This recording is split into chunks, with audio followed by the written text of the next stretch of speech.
আমরা জানি কোনটা খবর।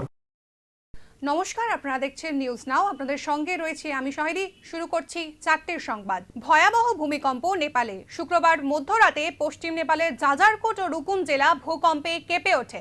কম্পন অনুভূত হয় ভারতেও। রাজধানী দিল্লি সহ কলকাতাতেও ভূমিকম্পের হালকা প্রভাব দেখা গিয়েছে। ভূমিকম্প পরিমাপ কেন্দ্রের কর্মকর্তারা জানিয়েছেন, ভূমিকম্পের কেন্দ্রস্থল ছিল জাজারকোটার লামিডান্ডা এলাকা। রিক্টার স্কেলে ভূমিকম্পের মাত্রা ছিল 6.4। এই ভূমিকম্পের জেরে কাঠমান্ডু সহ নেপালের বিভিন্ন জেলা কেঁপে ওঠে। মৃতের সংখ্যা 100 ছাড়িয়েছে। ধ্বংসস্তূপে পরিণত হয়েছে একাধিক এলাকা। ইতিমধ্যে শুরু হয়েছে উদ্ধার কার্য। সম্পূর্ণ বিষয়টিতে ভারতের প্রধানমন্ত্রী নরেন্দ্র মোদী টুইট করে দুঃখ প্রকাশ করেছেন এবং যাবতীয় সহায়তার প্রতিশ্রুতি দিয়েছেন। দীপাবলিতে ঘরে ফেরার প্রতিশ্রুতি আর রাখা হলো না। কাশ্মীরে জঙ্গি হামলায় মৃত উত্তরপ্রদেশের এক ব্যক্তি, নাম মুকেশ কুমার। উত্তরপ্রদেশের বাসিন্দা মুকেশ কুমার ছিলেন এক পরিযায়ী শ্রমিক। কর্মসূত্রে কাশ্মীরের পুলওয়ামায় বিগত 5 মাস যাবৎ কাজ করছিলেন।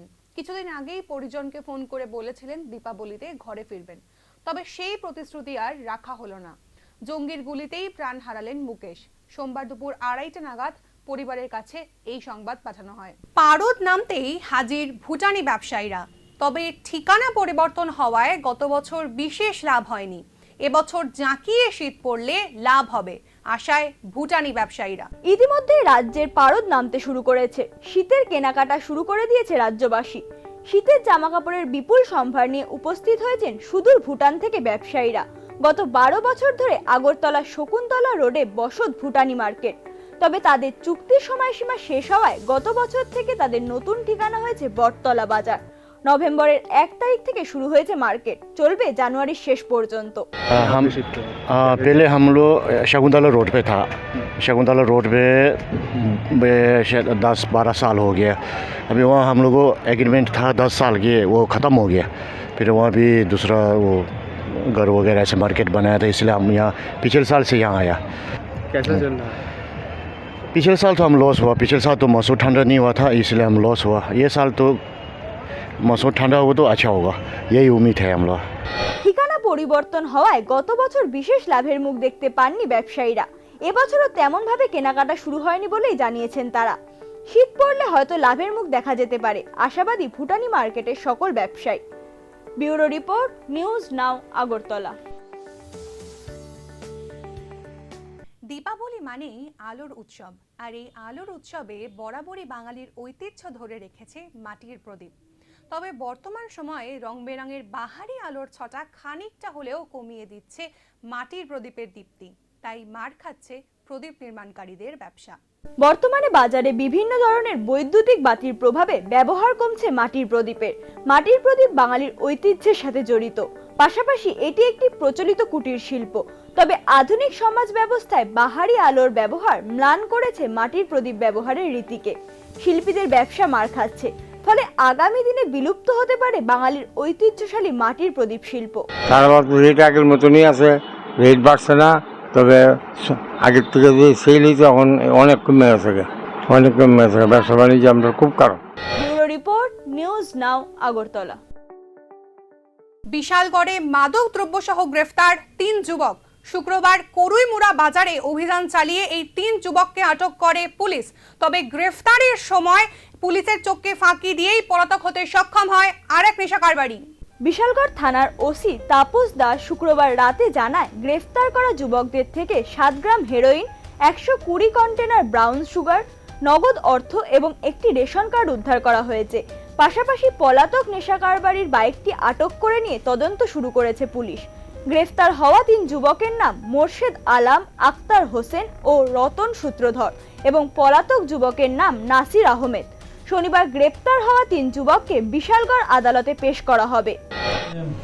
দুপুরবেলা একটা খবর আসে সিক্রেট সোর্স যে করমুরাতে 4 জন লোক ওনাদের গাড়ি এবং বাইক নিয়ে নার্কোটিক্স ড্রাগস বা মানে হিরোইন এগুলি কেনা বেচা হবে।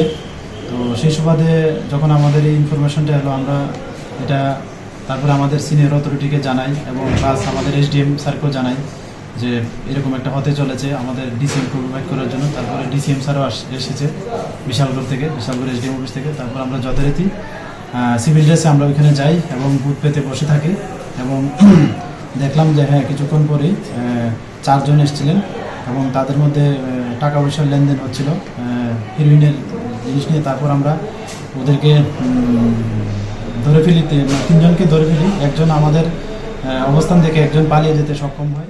মুখ্যমন্ত্রীর স্বপ্ন নেশামুক্ত ত্রিপুরা গঠন, কিন্তু নজরদারির অভাবে রমরমিয়ে চলছে নেশা কারবার। যদিও মাঝে মাঝে এই ধরনের ছুটছাট অভিযানে কিছু চুনোপুটি নেশা কারবারিদের ধরে নিজেদের জন্য বাহবা কুড়াচ্ছে পুলিশ। Bureau report, news now, Agartala. এ এক অন্য নিরাজের গল্প।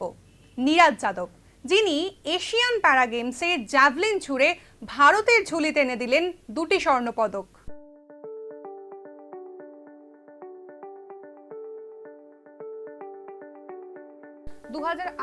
এশিয়ান প্যারা গেমসের 2022 এডিশনে পুরুষ F55 বিভাগে স্বর্ণপদক জয় করেন নিরাজ যাদব।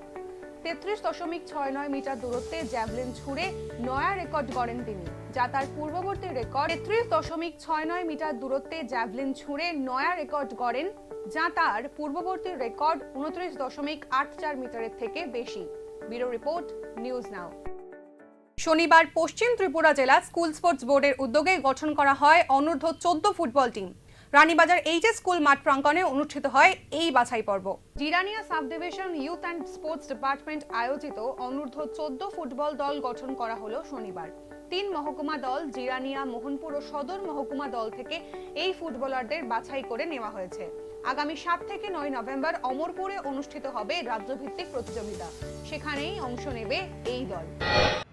পশ্চিম জেলা স্কুল স্পোর্টস বোর্ডের উদ্যোগে Jirania sub division youth and sports ডিপার্টমেন্টের আয়োজিত রানীরবাজার স্কুল গ্রাউন্ডে অনূর্ধ্ব 14 ফুটবল বালকদের আজকের এক প্রতিযোগিতা হবে জিরানিয়া, মোহনপুর এবং সদর দলকে কেন্দ্র করে। এখানে অনূর্ধ্ব 14 বছরের যে ফুটবল টিম পশ্চিম জেলার দল গঠন করা হবে এবং এই দলটা আগামী 7 থেকে 9 নভেম্বর অমরপুরের চণ্ডীপুর গ্রাউন্ডে তারা রাজ্যভিত্তিক আসরে অংশগ্রহণ করবে। রিপোর্ট, নিউজ নাও। আজ নিউজ এই পর্যন্তই। পরবর্তী আপডেট পেতে চোখ রাখুন নিউজ নামের পর্দায়।